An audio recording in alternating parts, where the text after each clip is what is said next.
Kota Palopo adalah sebuah kota di Provinsi Sulawesi Selatan, Indonesia. Kota Palopo sebelumnya berstatus kota administratif sejak tahun 1986 dan merupakan bagian dari Kabupaten Luwu yang kemudian berubah menjadi kota pada tahun 2002 sesuai dengan Undang-Undang Nomor 11 Tahun 2002 tanggal 10 April 2002. Kota Palopo ini dulunya bernama Ware dan dikenal dalam epik Raga Digo. Nama Palopo ini diperkirakan mulai digunakan sejak tahun 1604 bersamaan dengan pembangunan Masjid Jami Tua. Kota Palopo diambil dari kata bahasa Bugis Luwu yang artinya pertama adalah penganan yang terbuat dari ketan, gula merah, dan santan. Yang kedua berasal dari kata palopoi yang artinya tancapkan atau masukkan. Palopoi adalah ungkapan yang diucapkan pada saat pemancangan tiang pertama. Palopoi adalah ungkapan yang diucapkan pada saat pemancangan tiang pertama pembangunan Masjid Tua. Dan arti yang ketiga adalah terima kasih. Pengaruh Islam memainkan peran penting dalam perkembangan budaya dan pemerintahan Palopo. Masjid Jami Tua menjadi simbol penting dari pengaruh Islam di wilayah ini. Masa kolonial, pengaruh Belanda. Pada masa kolonial, Palopo berada di bawah pengaruh Belanda. Kota ini menjadi salah satu pusat administrasi dan perdagangan di wilayah Sulawesi Selatan. Perlawanan lokal. Masyarakat Palopo dan sekitarnya sering melakukan perlawanan terhadap penjajahan Belanda yang tercatat dalam berbagai peristiwa sejarah lokal. Era modern, kota administratif pada tahun 1986, Palopo ditetapkan sebagai kota administratif yang merupakan bagian dari Kabupaten Luwu. Kata otonom pada tahun 2002. Palopo berubah status menjadi kota otonom berdasarkan Undang-Undang Nomor 11 Tahun 2002. Sejak saat itu, Palopo berkembang pesat sebagai pusat ekonomi dan pemerintahan di wilayah Luwu Raya. Geografi dan demografi.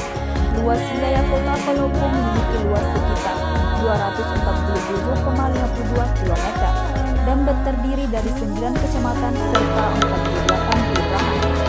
Penduduk kota ini memiliki populasi yang beragam dengan berbagai latar belakang etnis dan budaya yang mencerminkan sejarah panjang interaksi dan migrasi wilayah ini.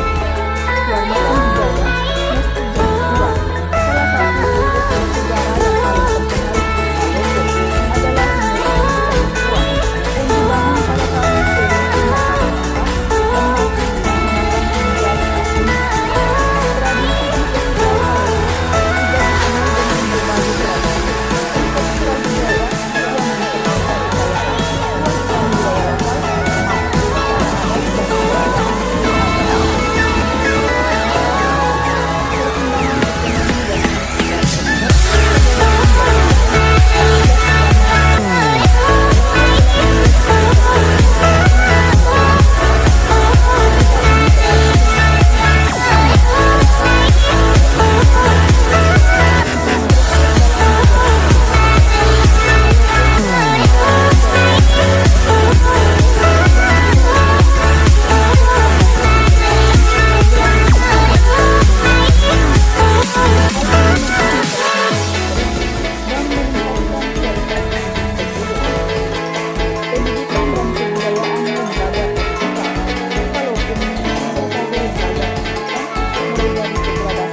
kesejukan. Palopo menawarkan berbagai Lautan yang indah, wisata menarik tenang, seperti pantai damai, Labombo, menyimpan air terjun, kekayaan Pulau alam, Jepa, dan Bukit menjanjikan Santoso. kehidupan. Tempat-tempat ini menarik wisatawan Di lokal timur dan bumi internasional. Sawyeri Gading, Wisata masyarakat religi. ramai Masjid Candi dan tua Tugu. dan situs-situs Dalam bersejarah balutan lainnya indahnya alam, menjadi tujuan seolah wisata tertentu menjadi yang bagian penting, potongan menarik surga pengunjung yang ingin yang mengetahui Tuhan lebih dalam kirimkan. tentang sejarah dan budaya Islam di Palopo. Peran dalam sejarah nasional, perjuangan kemerdekaan, Palopo juga memiliki peran penting dalam perjuangan kemerdekaan Indonesia. Banyak tokoh-tokoh lokal yang berkontribusi dalam perlawanan terhadap penjajah dan dalam pembangunan bangsa setelah kemerdekaan. Adapun makam para raja-raja Luwu terletak di sekitar Istana Datu Luwu atau Istana Langkanae. Istana ini dibangun pada tahun 1920 dan pernah dibakar oleh pasukan kolonial Belanda. Setelah dibangun kembali, istana ini menjadi tempat penyimpanan berbagai peninggalan sejarah Kerajaan Luwu, termasuk makam para raja-raja, makam tokoh-tokoh penting, makam Opu Daeng Sajuk. Salah satu tokoh penting dalam sejarah Palopo adalah Opu Daeng Sajuk, seorang pejuang kemerdekaan yang gigih melawan penjajahan Belanda. Makamnya terletak di Palopo dan sering dikunjungi sebagai bentuk penghormatan atas jasa-jasanya. Makam-makam ini tidak hanya menjadi tempat peristirahatan terakhir bagi tokoh-tokoh penting, tapi juga menjadi saksi bisu dari perjalanan sejarah panjang kota Palopo.